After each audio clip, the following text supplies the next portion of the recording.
Hello my friends, I'm Coral. Welcome back to my channel. I'm here with the last 5 movies I watched in October. So this is from the 16th to the 20th. And you know what? I really loved all of these movies. I've been so lucky, I think, this whole month. There are some years where I pick a lot of movies that I don't end up loving. And you know what? This is just not the case this year so far. I'm very glad. I'm very glad of it. So the first movie I want to tell you about is The People Under the Stairs, which was directed by Wes Craven. This came out in 1991.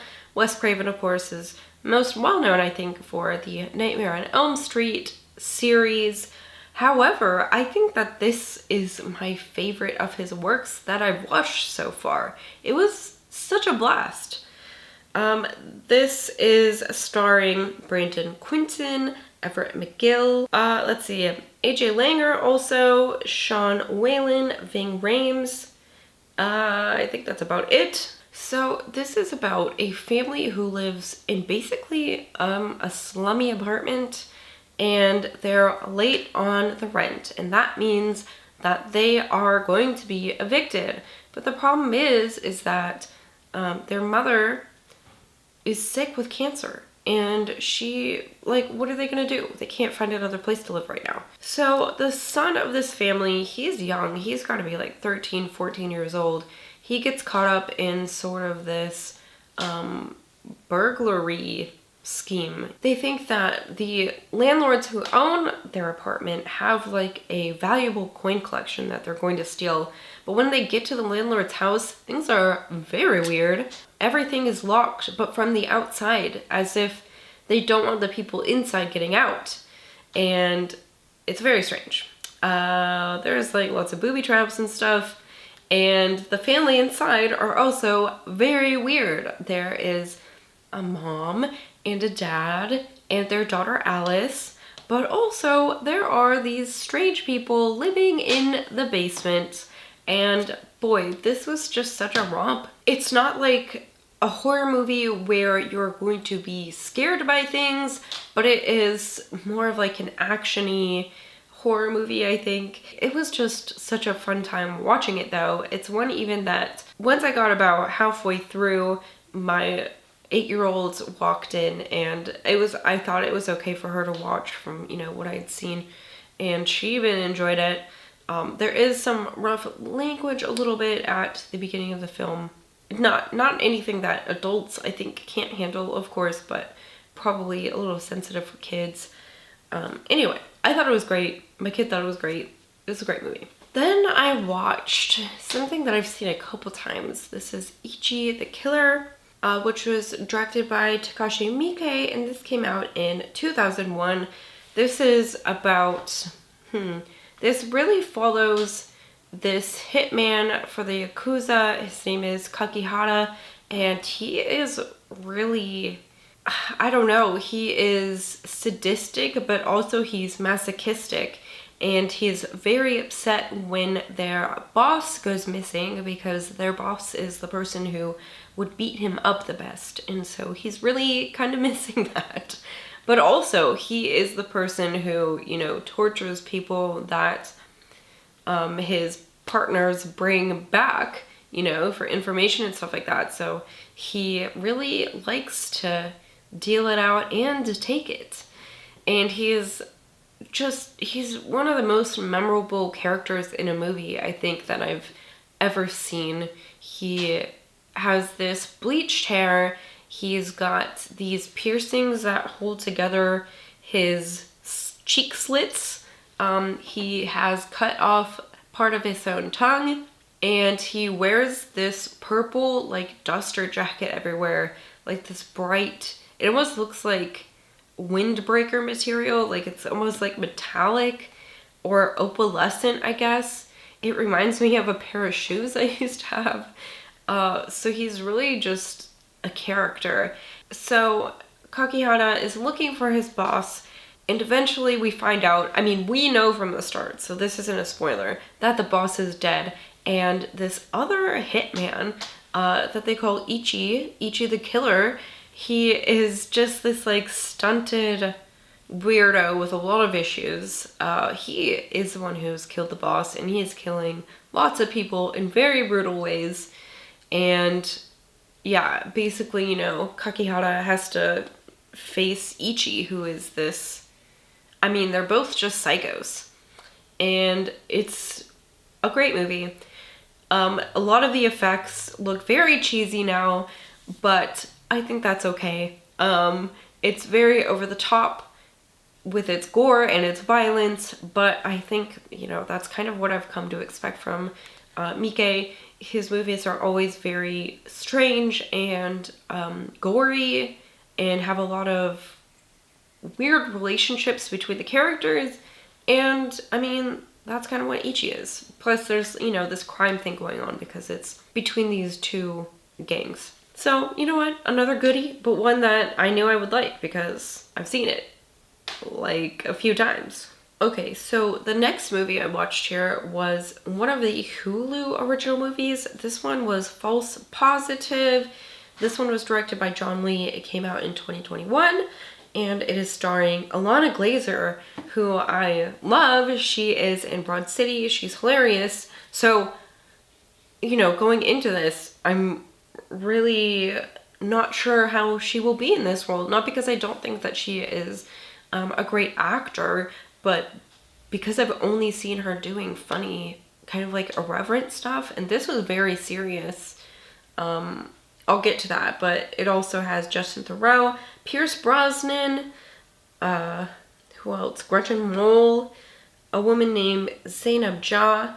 So, I don't know. This got a lot of bad reviews on Letterboxd, which is what I use to keep track of my movies, but I thought that this was a really strange, good movie. It definitely has some sensitive material in there, especially if you are somebody who has dealt with like infant loss or infertility. Basically, this couple goes to an infertility specialist, and they are really hoping that this doctor will help them conceive.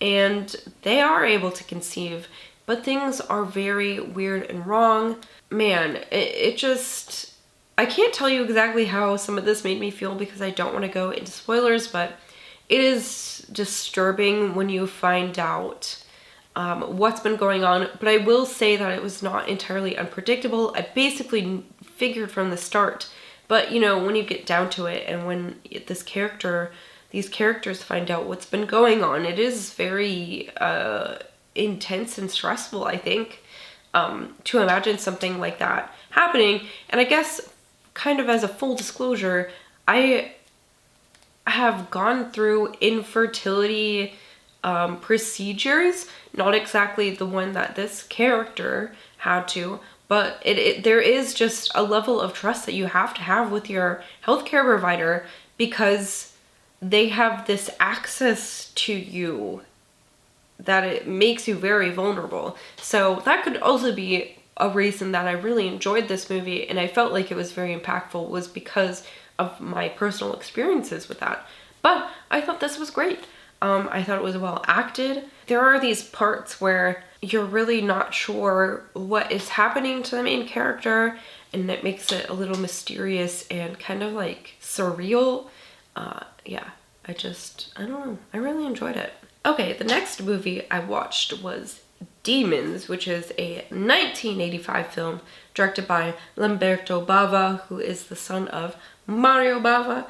This stars Urbano Barberini, Natasha Hovey, Carl Zinni, Fiore Argento, Paola Cozo, and, you know, a few other people. Goretta Goretta is in this. And this is an Italian film, but it is in English. I don't know if that matters to people, but I do know sometimes for me, like I'm somebody who has to have something, I have to be doing something with my hands usually when I watch movies, so I like to crochet, and sometimes that's hard when I'm watching movies with subtitles, but this is in English. Like I said, I don't know why that matters, but basically, the people in this movie have received these free tickets to a theater, and they don't know exactly what this entails, because the theater's been closed for many years and now it's suddenly reopened again, and the tickets themselves don't really say what's going on, but it ends up being a horror movie. But during this horror movie, members of the audience start turning into these like demons, and they infect people with this demon thing by, you know, bodily fluids, scratches, bites, things like that. And so basically, eventually, there are just so many demons running around this theater, and the people who haven't been affected are trying to escape. So, you know, the plot, not very plot heavy, but I loved this.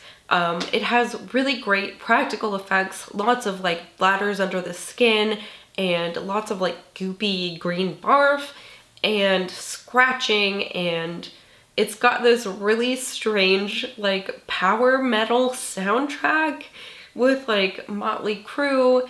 I don't know, some people I didn't recognize, but you know, like very much in the vein of like Judas Priest and Iced Earth and stuff like that, where it's like it's power metal. It's so strange and wonderful, I think. All these strange elements together. There are like these punks that eventually break into the theater while this is happening, and I really loved like their scenes. It's a little bit goofy, but I really enjoyed it. Yeah, it was a fun movie, a fun gory movie. All right, last on my list is House of Wax, the 2005 House of Wax. This is by Jomi Colette-Serra, not sure if I'm pronouncing that right, but it stars Alicia Cuthbert, Chad Michael Murray.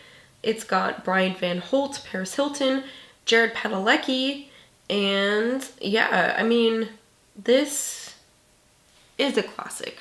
This is a classic mid-2000s movie where the teens get themselves into precarious situations, and in this case, these teenagers are stopping by this weird tiny town on their way to a football game, and they end up needing some stuff from this town, some supplies, and things get very strange. Once they enter this little town, there is a very strange wax museum, and they're finding it really hard to like talk to anyone in this town. It's hard to find people, and it's hard to find anyone to talk to, and things get very strange from there.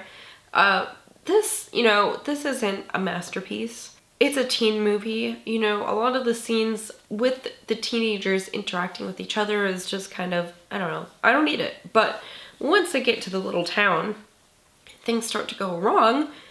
That's really when this movie becomes a good movie, I think. There's a lot of body horror in this. I mean, I don't want to give any spoilers away, but it's called House of Wax. People get wax poured on them. It's gruesome. The deaths are great. The bad guys are, pretty entertaining. I will say that probably the runtime could have been cut down a bit. It's like a 2-hour-long movie, and sometimes I just don't have time for that shit. Like, edit it down a little bit further, please. But all in all, I enjoyed watching it. This is one, I might watch again in like 5 years. I've seen it before. This is a rewatch, but I probably haven't seen it since around when it came out, when I was a teenager myself. And yeah, I don't know, worth watching. It's a great, like I said, a great mid-2000s teen movie. I mean, that's it. So those are the last 5 movies I watched in October. The next 5 will be Friday the 13th, Part 2, Come to Daddy, Pieces, The Burning, and Urban Legend. I can't believe I only have like 2 weeks left. Less than 2 weeks. Oh, this is making me sad. I can't wait to watch Friday the 13th Part 2. I've never seen it. Anyway, thank you all so much for watching. I will talk to you all later. Of course, let me know if you've seen any of these and what you thought. I'd love to hear. I will see you guys later though.